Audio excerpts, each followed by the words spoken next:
தக்காளி நல்லா வதங்கின உடனே கேரட், பீன்ஸ், வெஜிடபிள்ஸ் ஆட் பண்ணணும். இருங்க, ஆட் பண்ணுறேன்.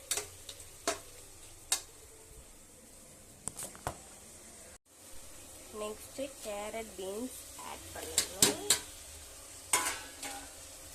அப்புறம் பீன்ஸ், பட்டாணி,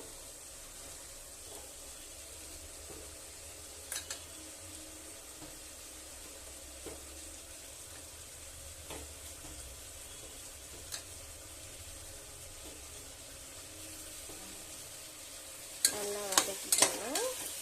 இல்லை கேரட், பீன்ஸ், பட்டாணி போட்டுட்டு அடுத்து பொட்டேட்டோ, உருளைக்கிழங்கு போட்டு நல்லா வதக்கணும்.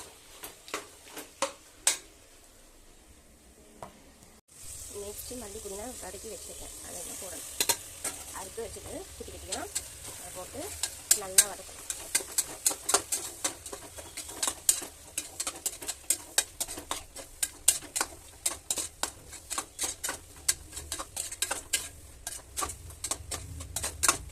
வதக்கிட்டே இருந்தால் மல்லி புதினாலாம் குட்டி குட்டியாக ஆகிடும். அப்புறம் உருளைக்கிழங்கு போட்டுட்டு ரைஸ் போடணும். நெக்ஸ்ட்டு கட் பண்ண பொட்டேட்டோஸ் போட்டு வதக்கணும்.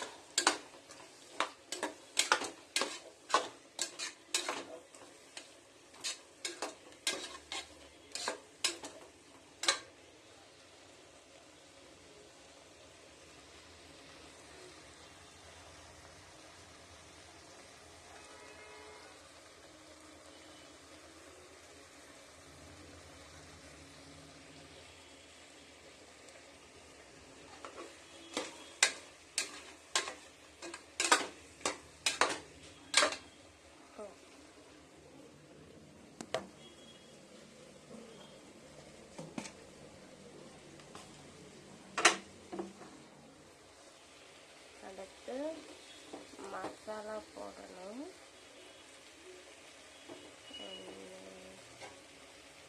1, 2,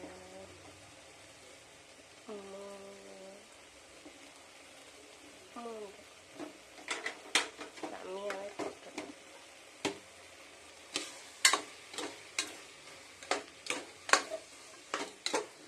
திரும்ப நல்லா ஃப்ரை பண்ணிட்டு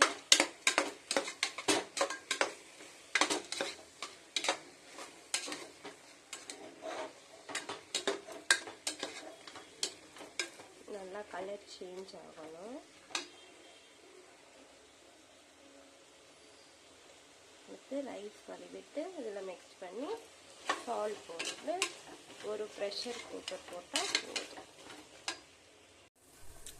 இப்போ அரிசி போட்டிருக்கேன். நான் 3 கப் அரிசி எடுத்துருக்கேன். அதுக்கு 6 கப் தண்ணி ஊற்றணும்.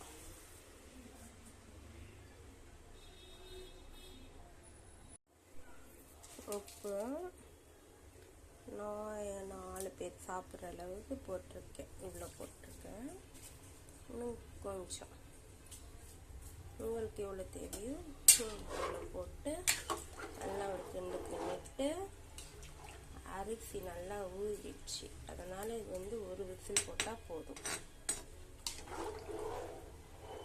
நல்லா ஒரு தடவை எல்லாம் கிண்டி விட்டுடணும். அப்போ தான் ஈக்குவலாக ஆகும்.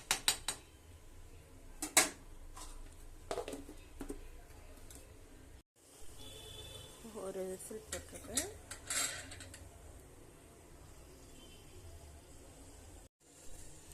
பிரிஞ்சியும் ரெடி ஆகிடுச்சு.